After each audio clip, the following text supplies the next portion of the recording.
Hello dear student. तो आज का हमारा क्लास आपका लेसन 4 क्लास 10th का इंग्लिश प्रो सेक्शन का है। तो इसके पहले हमने 3 पार्ट यहाँ पर आपका वीडियो यहाँ पर 2 पार्ट करा चुके हैं। तो आज का देखिए हमारा यहाँ पर तीसरा पार्ट शुरू होने वाला है सुकरात चैप्टर से, यानी कि जिसका लेसन सुकरात है। यहाँ हिंदी अनुवाद के साथ साथ हम यहाँ इंग्लिश सभी आपको यहाँ पर हम प्रोवाइड कराते हैं, यानी कि हर एक डिफ़िकल्ट यानी कि सिंपल वर्ड का मीनिंग का यहाँ पर हिंदी में अनुवाद के साथ हम आपको लेसन का सारांश भी बताते हैं और पैसेज फॉर कॉम्प्रिहेंशन कैसे आपके पेपर में 4 से 6 नंबरों का आता है। तो बस एक ही क्लास से आपका 6 से 4 नंबर पक्का होने वाला है। बस आप यहाँ डेली क्लासेस से बने रहिए और अपने क्लास 10th के इंग्लिश को मजबूत करिए। यदि आप कितने भी वीक स्टूडेंट हो, आपको एक भी मीनिंग समझ में नहीं आता तो फिर भी हम यहाँ पर आपको एक एक मीनिंग समझाते हुए चलेंगे। चलिए तो आगे हम नेक्स्ट क्लास में शुरू करते हैं अपने तीसरे पार्ट को। तो यहाँ पर देखिए हमारा ए पैराग्राफ और बी पैराग्राफ हो चुका। आज का हमारा पैराग्राफ सी यानी कि तीसरा पैराग्राफ है।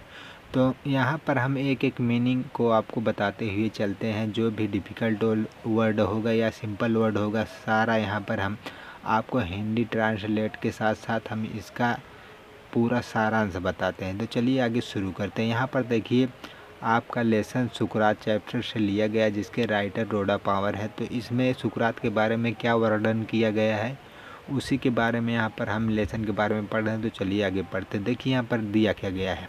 द मेन व्यक्तियों ने, हु मीन्स जो, वर गवर्निंग मीन्स राज्य कर रहे थे, एथेंस मीन्स एथेंस में। तो हमने पहले पैराग्राफ में आपको बता दिया कि एथेंस एक सिटी का नाम था, यानी कि शहर था, जो कि ग्रीक यूनान देश का एक शहर था। तो उसमें सुकरात को क्या कह के बुलाते हैं, तो यहाँ पर देखिए क्या दिया गया है। व्यक्तियों ने जो एथेंस में राज्य कर रहे थे उन्होंने बुलाया, समंड मीन्स बुलाया, यानी कि called somebody to the court, यानी कि किसी भी व्यक्ति को कोर्ट में बुलाने को समंड कहा जाता है। तो यहाँ पर देखिए किसको बुलाया, सुकरात को। सुकरात को वहाँ के एथेंस में राज्य करने वाले लोगों ने सुकरात को बुलाया। टू अपीयर मीन्स प्रकट होने के लिए या आने के लिए, बिफोर देम मतलब उनके आने के पहले सुकरात को आ जाना चाहिए, इसलिए उन्होंने सुकरात को बुलाया। एंड मीन्स और to stand his trial. To stand his trial यहाँ पर होता है मुकदमे की पैरवी करने के लिए, यानी कि मुकदमे की सुनवाई करने के लिए। जब भी किसी भी पर्सन को कोर्ट में बुलाया जाता है तो उसे मुकदमे की पैरवी या सुनवाई करने के लिए बुलाया जाता है। तो वहाँ पर सुकरात को भी इसी प्रकार से बुलाया गया था। तो यहाँ पर हमारा नेक्स्ट देखिए लाइनों में क्या दिया गया है। हिज फ्रेंड, उसके मित्र, किसके मित्र, सुकरात के मित्र। बेग्ड मीन्स विनती किए, हिम मीन्स उससे, किससे, सुकरात से विनती की है सुकरात के मित्रों ने। टू एस्केप मीन्स बचाने के लिए, किसको बचाने के लिए, सुकरात को बचाने के लिए। टू हाइड, हाइड मीन्स छिपाने के लिए, यानी कि सुकरात के मित्रों ने सुकरात को शहर छोड़कर कहीं जाने छिपने के लिए या उसे बचाने के लिए उन्होंने ऐसा कहा कि सुकरात कहीं जाए, शहर छोड़कर छिप जाए। अनटिल, जब तक कि द स्टॉर्म में तूफान, हैड ब्लोन, जो उठा हुआ है, ब्लोन मीन्स उठा हुआ है, ओवर मीन्स समाप्त ना हो जाए, यानी कि जो भी आरोप सुकरात पर लगाया गया था कि सुकरात एथेंस के लोगों को यहाँ पर भ्रष्ट कर रहा है, यानी कि बुरी राहों पर चला रहा है, सुकरात पर झूठा आरोप लगाया था। तो उसी के मुकदमे की पैरवी करने के लिए एथेंस के राजाओं ने सुकरात को बुलाया था, यानी कि सुकरात को कहा था कि यह हमारे देश के लोगों को भ्रष्ट कर रहा है, इन्हें गलत दिशाओं में ले जा रहा है। तो उसी मुकदमे के लिए सुकरात को बुलाया था। तो सुकरात के मित्रों ने उससे क्या कहा कि वह यह शहर छोड़कर चला जाए और कहीं पर छिप जाए, लेकिन सुकरात ने ऐसा किया नहीं। सुकरात क्योंकि समझता था कि जो कुछ भी उसने किया है वह सही कर रहा है, इसलिए सुकरात आगे क्या करता है, चलिए यहाँ पर देखते हैं। But Sukrat was no crowded, यानी कि सुकरात डरपोक नहीं था। ही न्यू, वह जानता था, डैट कि ही हैड डन नथिंग, कि उसने कुछ भी गलत नहीं किया है। रॉन्ग मीन्स गलत, नथिंग मीन्स कुछ भी नहीं। एंड दैट ही, और कि ही हैड ओनली टीच का यहाँ सेकंड फॉर्म है टॉच, यानी कि वह जो कुछ भी सिखाता था, यानी कि वह केवल सिखाता था। व्हाट मीन्स जो ही बिलीव्ड विश्वास रखता था। टू बी जस्ट यानी कि ठीक है, यानी कि वह उन लोगों को यही सिखाता था, यानी कि सुकरात एथेंस लोगों को इस बात को सिखाता था जिसे वह सही मानता था, यानी कि जस्ट मीन्स ठीक समझता था। ट्रू मीन्स सत्य मानता था, सही मानता था। एंड ऑनरेबल और जो वह सम्मानजनक पूर्ण समझता था बातों को, वही वह एथेंस के लोगों को सिखाता था। एंड और सो इसलिए ही वेंट टू द कोर्ट, इसलिए सुकरात दरबार में गया, यानी कि कोर्ट में गया। सुकरात जानता था कि उसने कुछ भी गलत काम नहीं किया, लेकिन एथेंस के जो राजा थे वहाँ के उन लोगों ने यह समझा कि सुकरात गलत काम कर रहा है, तो इसीलिए उसे बुलाया था। तो सुकरात ने बिना डरे हुए वहाँ कोर्ट में गया। और आगे देखते हैं क्या है। हिज क्लॉथ, उसके कपड़े। एंड शूज और जूते। वर मीन्स थे, डस्टी मीन्स गंदे। एंड ट्रेबल स्टैंड मीन्स धूल मिट्टी से भरे हुए। उसके जूते और कपड़े धूल मिट्टियों से भरे हुए और फटे थे। किसके थे? सुकरात के, जब वह दरबार में गया था। बट लेकिन एवरीवन, प्रत्येक व्यक्ति, न्यू मीन्स जानता था, दैट कि ए नोबल हार्ट, एक श्रेष्ठ हृदय। नोबल मीन्स श्रेष्ठ हृदय, हार्ट मीन्स हृदय। बीट मीन्स धड़क रहा है। अंडर मीन्स नीचे। द सेबली गारमेंट्स मीन्स फटे पुराने कपड़ों के, यानी कि प्रत्येक व्यक्ति जानता था कि इन फटे पुराने कपड़ों में एक श्रेष्ठ हृदय स्पंदन कर रहा है, यानी कि धड़क रहा है। He made a powerful and dignified speech. He means उसने, मेड मीन्स दिया, ए पावरफुल मीन्स शक्तिशाली, और एंड मीन्स और, डिग्निफाइड मीन्स सम्मानजनक या सम्मानपूर्ण, स्पीच मीन्स भाषण, यानी कि सुकरात ने एक सम्मानजनक और शक्तिशाली भाषण दिया। तो वह भाषण कब दिया था? जब, यानी कि किसी बात में, यानी कि जब उसे मुकदमे की पैरवी करने के लिए कोर्ट में खड़ा किया गया था। तो कोर्ट में एक रोल होता है कि उसे कटघरे में खड़ा किया जाता है और उसे सवालों जवाबों का यहाँ पर क्वेश्चन आंसर किया जाता है, यानी कि सवाल जवाब पूछा जाता है। तो उसी के ऊपर सुकरात ने एक अच्छा भाषण दिया था, पावरफुल एंड डिग्निफाइड। तो इसमें आगे देखिए क्या है। ही टोल्ड द एथियंस, यानी कि सुकरात ने एथियंस, यहाँ एथेंस के लोगों के बारे में, यानी सुकरात ने एथेंस के लोगों से कहा, दैट कि they would gain, they means उन्हें, वुड मीन्स होगा, गेन मीन्स प्राप्त, नथिंग मीन्स कुछ भी नहीं, यानी कि उन्हें कुछ भी प्राप्त नहीं होगा। बाई टेकिंग मीन्स लेकर, द लास्ट फ्यू मतलब अंतिम कुछ, ईयर्स मीन्स वर्षों को, ऑफ हिज लाइफ उसके जीवन के, यानी कि सुकरात ने एथेंस के लोगों से कहा कि मेरे जीवन का बचे हुए कुछ वर्षों को लेकर तुम्हें कुछ प्राप्त नहीं होगा। बट लेकिन, that he was willing to die, लेकिन वह मरने के लिए इच्छुक था। कौन था? सुकरात था। मैनी डेथ्स, यानी कि कई मौत, फॉर के लिए, व्हाट ही बिलीव्ड जिस पर वह विश्वास करता था, टू बी राइट सही है, यानी कि सुकरात जिस बातों पर विश्वास रखता था उसके लिए वह कई मौत मरने के लिए तैयार था। तो इन्हीं बातों का यहाँ पर वर्णन किया गया इस पैराग्राफ में। तो इस प्रकार से हमारा यहाँ पर यह पैराग्राफ समाप्त होता है। और इसके बाद चलिए हम क्वेश्चनों को करते हैं कि आपके पेपर में किस प्रकार से पैसेज फॉर कम्प्रीहेंशन पूछा जाता है, और जो कि आपको 4 से 6 नंबर फिक्स हो जाए, यानी कि 4 से 6 नंबर आपको आसानी से मिल जाएगा। पैसेज फॉर कम्प्रीहेंशन एक सिंपली आपको यहाँ पर क्वेश्चन आंसर दिया रहता है, जो कि एकदम कोई भी वीक से वीक स्टूडेंट हो आसानी से कर सकता है, क्योंकि यहाँ पर आपको जो यहाँ पर यह पैसेज दिया रहता है इसी में से आपको ढूंढकर आंसर लिखना रहता है क्वेश्चन का। तो आपको यहाँ पर पैसेज ऊपर दिया रहेगा, इसके बाद नीचे क्वेश्चन दिया रहेगा, बस क्वेश्चन को पढ़ना है और यहाँ से आंसर को ढूंढकर आपको लिखना है। तो चलिए कैसे आप आंसर को लिखेंगे और किस प्रकार से यहाँ पर क्वेश्चन दिया रहता है और कितने क्वेश्चन करने रहते हैं, आगे चलिए तो हम यहाँ पर देखते हैं।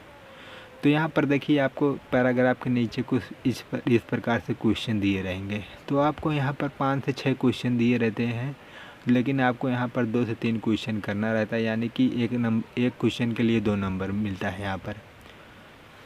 तो यहाँ पर देखिए आपका पहला क्वेश्चन, कोई भी पैराग्राफ हो तो आपका पहला क्वेश्चन यही रहेगा जो इस प्रकार से ऊपर दिया गया है। Write the name of the lesson from which the above noted passage has been taken, यानी कि उस पाठ का नाम लिखिए जिससे उपयुक्त गद्यांश लिया गया। पैसेज का मीन्स होता है गद्यांश। Who is the author of this the less passage, यानी गद्यांश के लेखक कौन है। हु मीन्स कौन है, इज द ऑथर मीन्स लेखक, द पैसेज मीन्स गद्यांश के लेखक कौन है। तो यहाँ पर देखिए सबसे इम्पोर्टेंट बात यह हो जाती है कि आपको पैराग्राफ अच्छे से पढ़ना है, यानी कि एक एक मीनिंग को यहाँ पर हम आपको बताए हुए हैं, तो आप अच्छे से यहाँ मीनिंग का अर्थ निकाल यहाँ समझ के पढ़िए। आपको यह पता रहना चाहिए कि आपका यह किस लेसन से पैराग्राफ लिया गया और इसके राइटर कौन है। तो यह पैराग्राफ आपके सुकरात चैप्टर से, यानी कि सुकरात लेसन से लिया गया है, जिसे आप सोक्रेटिस भी कह सकते हैं, और इसके राइटर आपके रोडा पामर हैं, यानी कि आपके राइटर रोडा पामर, यहाँ पर रोडा पामर आप कह सकते हैं। तो इसका ज़रूरत आपको पड़ता है, यानी कि लेसन का नाम और राइटर का नाम, क्योंकि यही आपके जो कि पैसेज के नीचे क्वेश्चन पहला दिया रहता है, आपको इसी से रिलेटेड क्वेश्चन रहता है, यही लिखना रहता है। तो जब आपको यही नहीं पता रहेगा कि यह किस लेसन से पैराग्राफ लिया गया और इसके राइटर कौन है, तो आप कहाँ से आंसर लिखेंगे। तो यहाँ पर आपको पैसेज को अच्छे से पढ़ना है। चलिए तो आगे बताते हैं हम किस प्रकार से आंसरों को लिखेंगे। पहले यहाँ पर हम सभी क्वेश्चन को देख लेते हैं। तो यहाँ पर हमारा देखिए दूसरा क्वेश्चन क्या दिया गया है। हु समन्ड सुकरात to appear before them and who requested सुकरात टू एस्केप, यानी कि किन लोगों ने सुकरात को अपने समक्ष पेश होने का आदेश दिया और किन लोगों ने सुकरात को भाग जाने के लिए निवेदन किया। तो यहाँ पर देखिए जितना भी क्वेश्चन है सभी का आंसर हम पैराग्राफ में आपको पढ़ा चुके हैं। तो पैराग्राफ से ही अभी हम आंसर को यहाँ पर लिखने वाले हैं, यानी कि आपको बताने वाले हैं। तो एक एक पॉइंट का आप नोट बनाकर लिख लीजिए, जिससे आपको आगामी एग्ज़ाम में कोई दिक्कत ना हो। तो यहाँ पर देखिए हमारा तीसरा क्वेश्चन क्या दिया गया है। What did everyone know about सुकरात, सुकरात के विषय में प्रत्येक व्यक्ति क्या जानता था। And why was Sukrat willing to die, तथा सुकरात मरने के लिए इच्छुक क्यों था। तो इसके बारे में बताना है। चलिए अब हम इसके बाद कुछ और क्वेश्चनों को देख लेते हैं, इसके बाद हम आंसर को करेंगे। तो यहाँ पर देखिए हमारा चौथा क्वेश्चन क्या है। Who made a powerful and dignified speech, किस व्यक्ति ने शक्तिशाली तथा गौरवपूर्ण भाषण दिया। तो यह हमने अभी पैराग्राफ में आपको बताया था। तो किसने डिग्निफाइड एंड पावरफुल भाषण दिया था, तो सुकरात ने दिया था। बस आपको यही बनाकर लिखना है। तो इसके बाद देखिए हमारा लास्ट क्वेश्चन क्या है, इसके बाद हम आंसर्स को देखेंगे। Right the words use in the passage which have the following meanings, यानी कि दिए गद्यांश में उन शब्दों को छाटिए जिनके अर्थ निम्नलिखित है। आपको इन शब्दों के अर्थ बताने, यानी कि काल्ड मीन्स बुलाना होता है। रेस्पेक्टफुल मीन्स श्रद्धेय, यानी कि सम्मानजनक। रेस्पेक्टफुल मीन्स सम्मानजनक। तो इन शब्दों का आपको सिनोनिम यानी कि समानार्थी शब्द बताना है। चलिए तो अब हम एक एक क्वेश्चन का यहाँ पर आंसर्स को देखते हैं। तो हमारा देखिए यहाँ पर पहला क्वेश्चन का आंसर क्या हो जाएगा। तो जितने यहाँ पर देखिए हमने आंसर लिखा है सभी पैराग्राफ से लिए हुए हैं। तो यहाँ पर देखिए आपको यहाँ पर देखने में थोड़ा दिक्कत होगी, लेकिन हम जो आप पढ़ रहे हैं, जो यहाँ पर हम यहाँ पर रीडिंग कर रहे हैं, आप उसे नोट्स में लिख लीजिएगा। थोड़ा आपको यहाँ पर देखने में प्रॉब्लम हो सकती है। तो यहाँ पर देखिए हमारा आंसर्स क्या दिया गया है।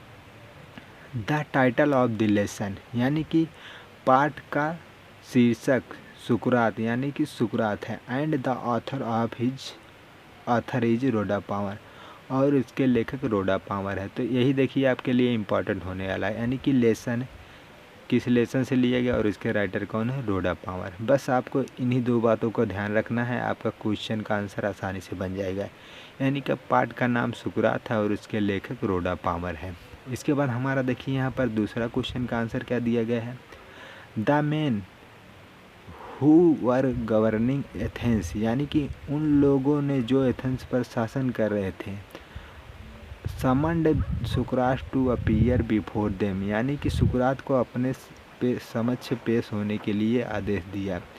हिज फ्रेंड, उसके मित्रों ने, और सुकरात के एथेंस में जो राज्य कर रहे थे उन्होंने सुकरात को अपने समक्ष बुलाया, और जो उसके मित्र थे उन्होंने सुकरात को बचाने के लिए कहा, यानी कि हिज फ्रेंड रिक्वेस्टेड सुकरात टू एस्केप, सुकरात के मित्रों ने उससे एथेंस से भाग जाने के निवेदन किया, यानी कि उसके मित्रों ने उससे निवेदन किया कि वह एथेंस से दूर कहीं चला जाए और छिप जाए।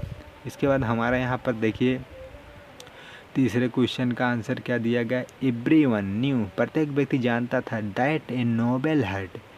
तो यह देखिए सभी हमने पैराग्राफ में अभी आपको पढ़ाया, सभी पैराग्राफ से लिया गया आंसर है कि that a noble heart beat under the sable government, यानी कि एक श्रेष्ठ हृदय फटे पुराने कपड़ों में धड़क रहा है। सुकरात वाज विलिंग टू डाई, सुकरात मरने के लिए तैयार था, because he believed to be just and honourable, यानी कि उसने जो भी कुछ किया है वह ठीक किया है और सम्मानजनक है। तो यहाँ पर देख सकते हैं आप हिंदी यहाँ पर लिखा है, प्रत्येक व्यक्ति जानता था कि गंदे कपड़ों में एक श्रेष्ठ हृदय स्पंदन करता है। सुकरात मरने के लिए इच्छुक था, यानी कि तैयार था, क्योंकि वह न्यायप्रिय तथा सम्मानित होने में विश्वास रखता था। तो इस प्रकार से हमारा देखिए यहाँ पर चौथे क्वेश्चन का आंसर क्या हो जाएगा, सुकरात made a powerful and dignified speech, सुकरात ने शक्तिशाली और गौरवपूर्ण भाषण दिया। तो जितने भी यहाँ पर देखिए आंसर्स हैं आप अपने पैराग्राफ से मिला सकते हैं, सभी आंसर्स पैराग्राफ से लिए गए हैं। तो आपको इसी प्रकार से पैराग्राफ से आंसर्स को लिखना है, यानी कि जितने भी क्वेश्चन आपको दिए रहेंगे सभी क्वेश्चन का आंसर आपके पैराग्राफ में रहेगा। तो यह क्वेश्चन का आंसर यानी कि यह पैराग्राफ में जो आपको क्वेश्चन दिया रहता है या फ्री कम नंबर मिलता है आपको, यानी कि बहुत ही आसान से आपको आसान तरीके से यहाँ से 4 से 6 नंबर मिल जाएंगे। तो इसमें कोई भी स्टूडेंट यहाँ पर यह क्वेश्चन छोड़कर नहीं आएगा। तो तब भी आपको यदि किसी भी प्रकार की समस्या आए तो हमें कमेंट बॉक्स में बताएं, हम यहाँ पर आपके समस्या का समाधान करेंगे नेक्स्ट क्लास में। तो चलिए हमारा यहाँ पर लास्ट क्वेश्चन का आंसर देख लेते हैं। तो यहाँ पर देखिए क्या दिया गया है, कॉल्ड मीन्स होता है बुलाना, यानी कि समन्ड मीन्स बुलाना होता है। तो समन्ड का यहाँ दूसरा मीनिंग क्या हो जाएगा, यानी कि called somebody to the court. तो यहाँ पर जब दरबार में सुकरात को बुलाया जाता है तो उसी लिए समन्ड का प्रयोग किया जाता है वहाँ पर। तो यहाँ पर देखिए रेस्पेक्टफुल मीन्स सम्मानजनक, यहाँ पर डिग्निफाइड मीन्स सम्मानजनक या श्रद्धेय भी कह सकते हैं। तो इस प्रकार से देखिए हमारा आज का यहाँ पर तीसरा पैराग्राफ यहीं पर एंड होता है। तो हम मिलते हैं नेक्स्ट क्लास में आपको इसका चौथा पैराग्राफ लेकर। तो आज का क्लास यहीं पर एंड करते हैं। यदि तब भी आपको कोई भी समस्या या कोई नेक्स्ट क्लास का वीडियो चाहिए तो आप कमेंट बॉक्स में बताइए जिस भी लेसन में आपको प्रॉब्लम है। चलिए आज का क्लास यहीं पर एंड करते हैं।